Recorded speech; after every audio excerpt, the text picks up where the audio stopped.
turn off my Justin Bieber. Yes, I have a pull-up bar.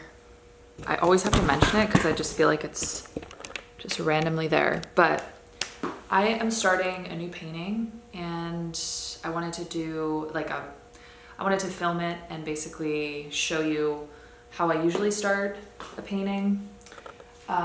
This is a canvas that I got from Blick. It's a square, which I never usually paint on a square. It's usually rectangle. So this will be different for me. This is a Frederick's canvas, and it's 30 by 30. I always like to paint large scale. The composition of this one is going to be a little bit different, so this will be good. This will be a good canvas. The one thing about these is they're a little bit rough, so I need to basically sand down part of the canvas. So I'm going to show you how I do that. All you're going to need is sandpaper, which I just had it. Where did I put it? Honestly, I don't remember. Give me one moment. I found it. So this is just a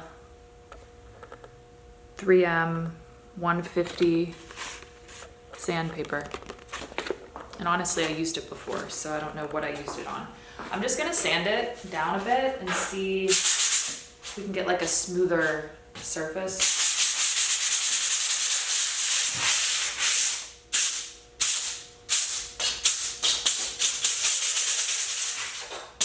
I did have music playing, but I don't want to get copyrighted stuff on here, so it's gonna be silent, but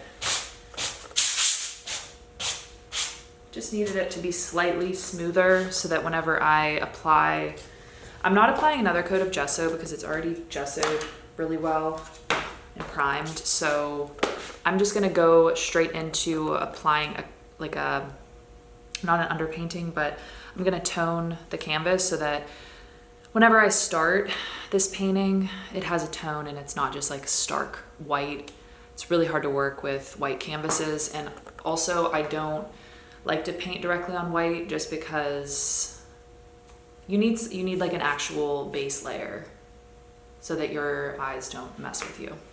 I want to use King's Blue.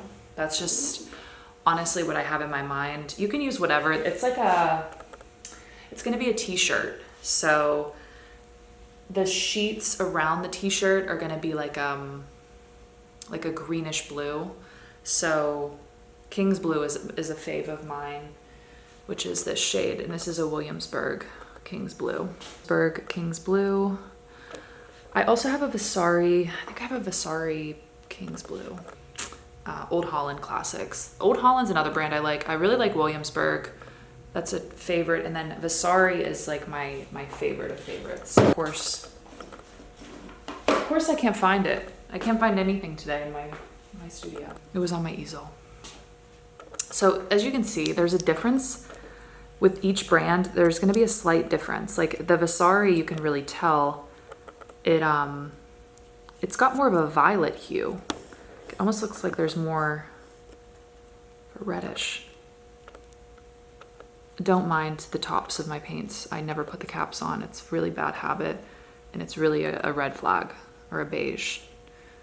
I was trying to see if it said what other pigmentations are in it, but this one just looks a little bit more violet, which honestly, I'm a lavender girl. I love violet, but this seems right. So I'm gonna go with the King's Blue to tone my canvas. My odorless paint thinner and the color, and we just put a tone over it. I might do 2 coats, probably not though, but I'm gonna add a decent amount of blue, which I don't usually add a ton of it. I just want it to be really a cooler tone for the canvas. The first step is getting an old container. So I usually like to judge based on how big the canvas is, probably like that much.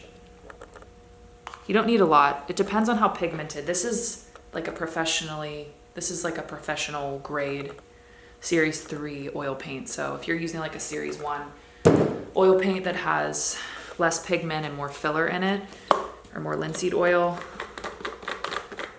you know, you're gonna need to use more paint. But that should be good. And then just like a little bit of this. Like that. Actually, I'm totally eyeballing this. I don't know how much this is gonna need. I can always add more, so it's fine. I might need more than that. Okay. And this is a Speedball odorless paint thinner. I try and use an artist grade if I'm painting with it, because you're really not supposed to get it in contact with the canvas. Like they say to dip it in linseed oil. I should be using gloves. You should use gloves to do this. It's so quiet right now. I usually have music playing, so it's kind of interesting to not hear anything. All right, I'm gonna grab,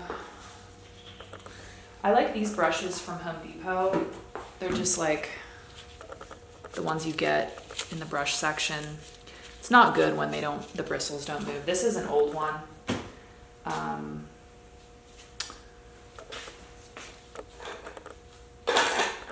But like, I love these. They're nice. Just like, this is a 1.5 bristle brush. Basically, I'm just gonna mix this.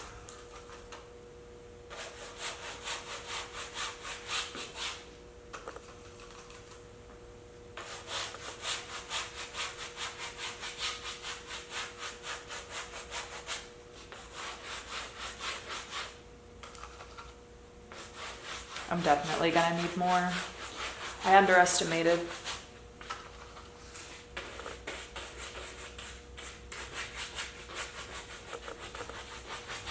I really love this color though. It's a nice cool shade to start it off.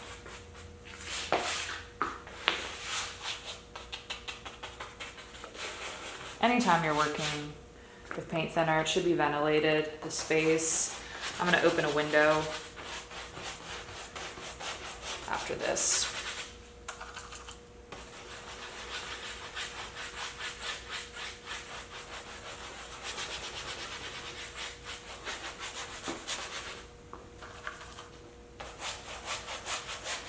I used to always paint directly on white canvas, and then when I started to tone it, your eyes can really tell the difference. And it's harder to spot, obviously, your values when you're just starting on a stark white surface. I just don't like it anymore.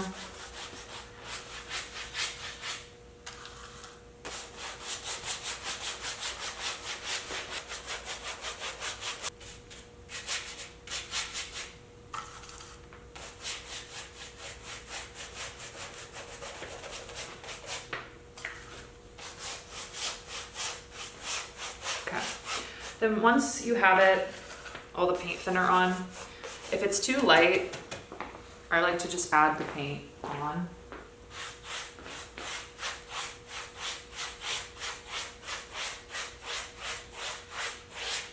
All right, so now it's just a light blue color and it's ready to be painted.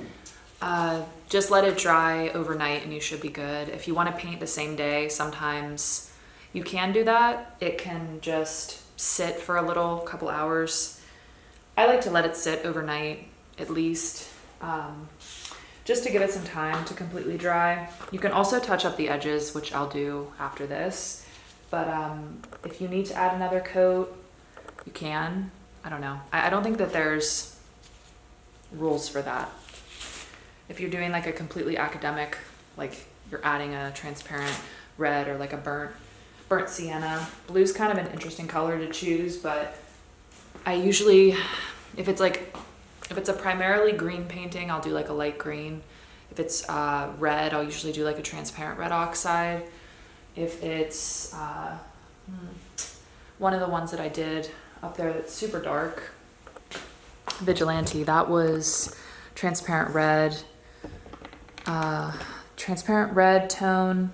This one was, what's the undertone for that? I didn't do one. I just kind of painted that. So that one doesn't have one.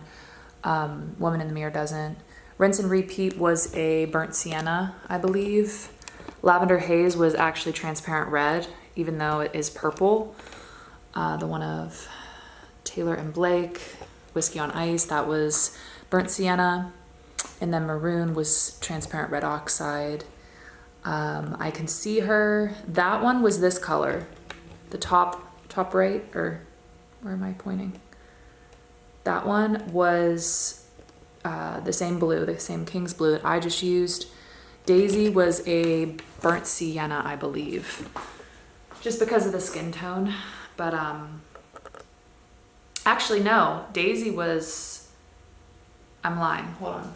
Daisy was actually King's Blue as well, so the one that I just used. But you can really play with it and see what works best for you. But that's usually how I do just a toning of my canvas before I start. And I hope this was helpful. If you have any questions, put them below and I'd love to answer them. Thanks for watching.